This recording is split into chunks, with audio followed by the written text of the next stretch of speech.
NASA-ს მიერ მარსზე გაშვებული პირველი ვერტმფრენის ინჯიუნიტის მისია დასრულებულია.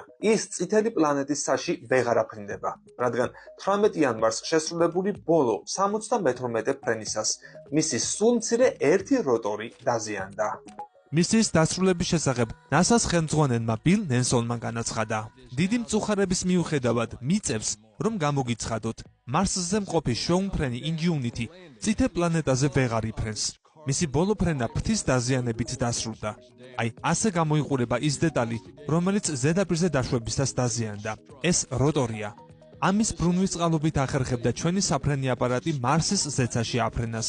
1%-იანი ატმოსფეროს ზეცაში აფრენას და არა 100%-იანის, როგორიც აქ, დედამიწაზე გვაქვს. ჩვენ წარმოუდგენლად მიგვაჩნდა ასეთი აპარატის ასეთ ატმოსფეროში აფრენა, მაგრამ ინჯიუნიტმა ეს შეძლო. 3 წლის განმავლობაში ის 70-ზე მეტჯერ აფრინდა და ამ დროში უნიკალური ინფორმაცია მოგვცა.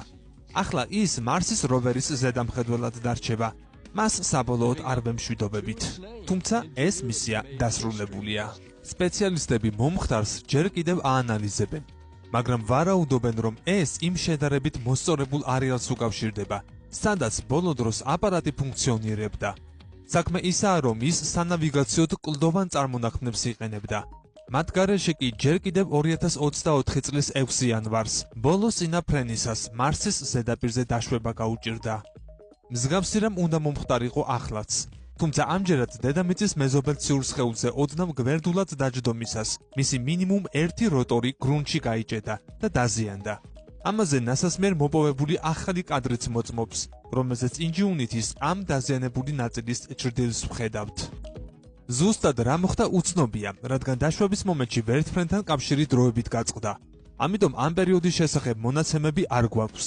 ამის მიუხედავად ზემოხსენებული სცენარი მომხდარს ყველაზე კარგად ხსნის. ამჟამად ინჯიუნიტისთან კომუნიკაცია აღდგენილია. ის ჩართულ მდგომარეობაშია და სხვა ყველაფერი მწყობრში აქვს.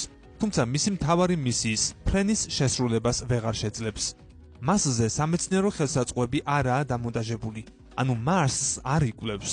სამაგიეროდ ის მავალ პერსევერანსის შესახებ ინფორმაციას მოგვაწვდის, სანამ მის მახლობლად იქნება. აღსანიშნავია, რომ ინჯიუნიტის პირველადი მისია მხოლოდ 30 დღიანი იყო, რა დროის განმავლობაშიც 5ჯერ უნდა აფრენილიყო. ამის მიუხედავად მან ბოლო 3 წელში ეს 72 ჯერ შეძლო.